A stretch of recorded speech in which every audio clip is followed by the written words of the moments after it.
Hello class, welcome है आप सभी का। स्टार्ट करेंगे हम लोग अगेन हमारा next practice set NVS TGT PGT के लिए। और आरपीएससी सेकंड ग्रेड के जो स्टूडेंट्स बोल रहे हैं मैडम उनका भी कंटिन्यू कराइए, तो डेफिनेटली मैं जल्द ही उनके लिए भी सेट लेकर आऊँगी। अगेन आपको ध्यान ये रखना है, जो हमारे ये क्वेश्चंस आ रहे हैं जिस किसी की बायोग्राफी से रिलेटेड है, तो बायोग्राफी में उनका डेथ, उनका बॉर्न ईयर, उनका death and born place, students important work, और उन हर इंपॉर्टेंट वर्क से कुछ इंपॉर्टेंट पॉइंट्स बनते हैं। हर किसी के सिमिलर पॉइंट नहीं बनते, कोई किसी बात के लिए फेमस है, कोई किसी कैरेक्टर के लिए फेमस है, किसी की कोई कोटेशन फेमस है, इस तरह से। तो वही से ही हमारे क्वेश्चंस आते हैं। ये सारे प्रीवियस ईयर्स के क्वेश्चन हैं, आप देख पा रहे हैं, और यहीं से रिपीटेड क्वेश्चंस भी आते हैं एज इट इज़ एग्जामिनेशन में, इसीलिए ये मैं पहले कंटिन्यू करा रही हूँ। तो हमारा आज का फर्स्ट क्वेश्चन है, who said my heart aches and a drowsy numbness pains. ये किसने कही है quotation? So correct answer is Keats. Keats की कोटेशन है ओड टू अ नाइटिंगेल में, ये उन्होंने कोटेशन हमको मिलेगी। My heart aches, aches means होता है पेन होना, इस तरह से।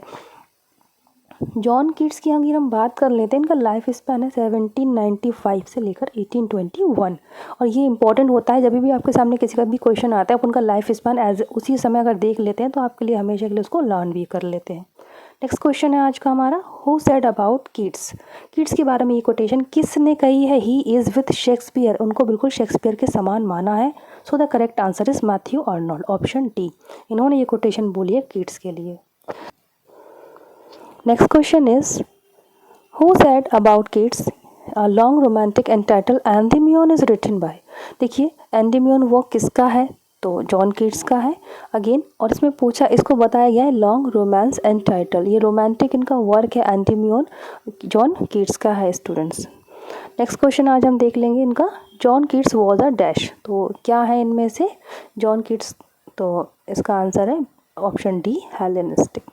हेलेनिस्टिक मीन्स होता है ग्रीक थॉट्स वाले, ग्रीक विचारों वाले, या फिर उनके पॉइंट ऑफ व्यू, पॉइंट्स को मानने वाले, ओपिनियन रखने वाले, यूनानी विचारों वाले, हेलेनिस्टिक।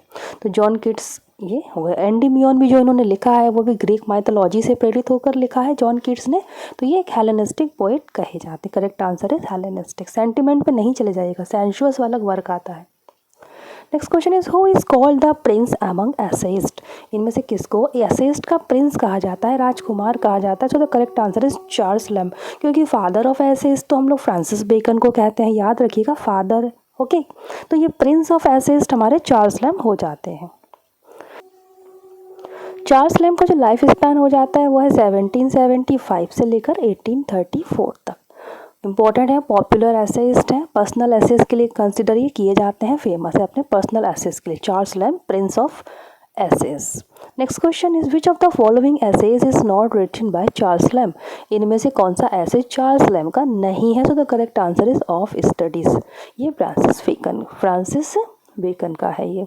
और बाकी जो तीन नाम है वो आप याद कर लें चार्ल्स लैम्ब के। इंपॉर्टेंट वर्क है the conversations, imperfect sympathies and bachelor's complaint, of study Bacon का है, इंपॉर्टेंट है ये। Next question is, which of the following was a Charles Lamb's very good friend. Charles Lamb के very good friend इनमें से कौन है? So the correct answer is Coleridge. Coleridge is the correct answer. S T. Coleridge, ये Charles Lamb, ये same school में इनका education हुआ था। एक्चुअली इनका जो एजुकेशन है क्राइस्ट हॉस्पिटल में, क्राइस्ट हॉस्पिटल नाम है पर एक्चुअली वो स्कूल है, ठीक है, एजुकेशन का प्लेस है, तो वहीं इनको कॉलरिज इनके दोस्त बन जाते हैं। तो वेरी गुड फ्रेंड कौन है चार्ल्स लैम्ब के? Coleridge. In which magazine did Lamb's ऐसे फर्स्ट टाइम अपीयर। इनमें से किस मैगजीन में चार्ल्स लैम्ब्स के ऐसे फर्स्ट टाइम अपीयर होते हैं? लंदन मैगजीन में। नेक्स्ट क्वेश्चन इज, बिल्कुल इंपॉर्टेंट है ये क्वेश्चन, क्योंकि यहाँ से क्वेश्चन आए हैं एग्जाम में, और बिल्कुल यहाँ से आपके आगे भी आ सकते हैं क्योंकि ये रिपीट होते हैं। Charles Lamb started his literary career as a poet.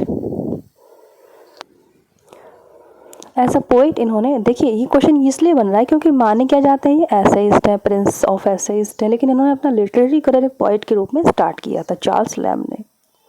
Who is the writer of an adventure of Ulysses. देखिए चार्ल्स लैम्ब जो है चिल्ड्रंस राइटर भी कहे जाते हैं, इन्होंने टेल्स फ्रॉम शेक्सपियर भी ऐसे लिखा है, एंड ये भी इनका चिल्ड्रन बुक ही वर्क है, एडवेंचर ऑफ यूलिसिस, ठीक है। और ये इसके राइटर पूछे गए हैं, तो इसका आंसर हो जाएगा आपका both, option C. Charles Lamb और उनकी सिस्टर मैरी लैम्ब दोनों ने कोलाबोरेशन में ये वर्क लिखा है, एडवेंचर ऑफ यूलिसिस, जो पब्लिश हुआ था 1808 में। और ओडिसी का जो यूलिसिस वर्क है उसी से ही प्रभावित होकर उन्होंने ये लिखा था दोनों ने। Next question is who is called the essayist par excellence. इसका मीनिंग होता है बेस्ट, अपने तरह के बेस्ट। तो ये किसको कोटेशन ये किसके लिए यूज़ की जाती है ये फ्रेज है? Correct answer is Lamb. Lamb के लिए ये बेस्ट वर्ड यूज़ किया जाता है, essayist par excellence.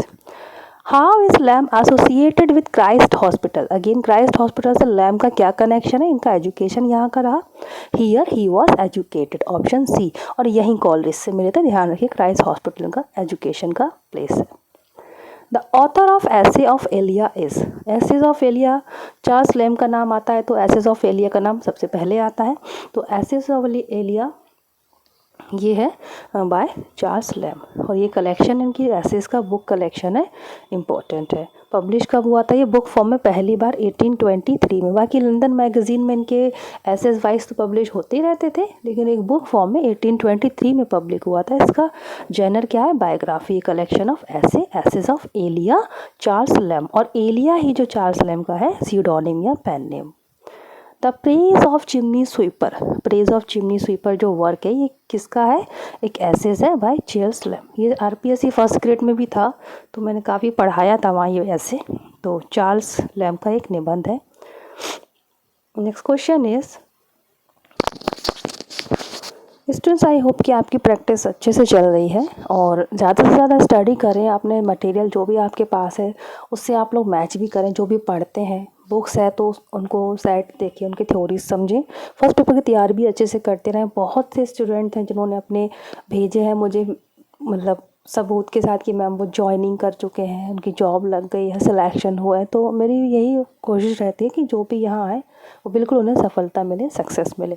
Next question is, in which magazine were publish the first series of essays of Elia. Essays of Elia किस में पब्लिश हुआ था, किस मैगजीन में? लंदन और मैगजीन में ये सीरीज इसकी पब्लिश होती थी। London magazine, Charles Lamb connection. Next question is, when was Lamb born. इनका जन्म कब हुआ है? 1775 में जन्म है एंड 1834 में इनका डेथ है। बॉर्न प्लेस जो है इनका 1775 में जो बॉर्न है that is inner temple. Inner temple London England. Birth Edmonton London England. Death okay 1775 to 1834। Next question is, which pseudonym was adopted by Lamb for his essay। कौन सा सीडोनिम use किया है इन्होंने? एलिया, मैंने बताया भी है, एसेज ऑफ एलिया है तो एलिया इनका सीडोनिम है। आज के इस लेसन में स्टूडेंट्स इतने ही क्वेश्चंस हमारे रहेंगे। चार्ल्स लैम के इंपॉर्टेंट क्वेश्चंस हमने देखे हैं कि चार्ल्स लैम के क्वेश्चन किस तरह से आ सकते हैं, उनकी बायोग्राफी से, उनके वर्क से, एसेज ऑफ एलिया से, ये सारे पॉइंट हमने देखे। ये सब पीजीटी में पहले आ चुके हैं और आपकी हेल्प भी करेंगे जो हमने इससे कनेक्टेड पॉइंट एनालिसिस की हैं। Thank you so much for watching this lesson. खुश रहिए, पॉजिटिव रहिए। जय हिंद।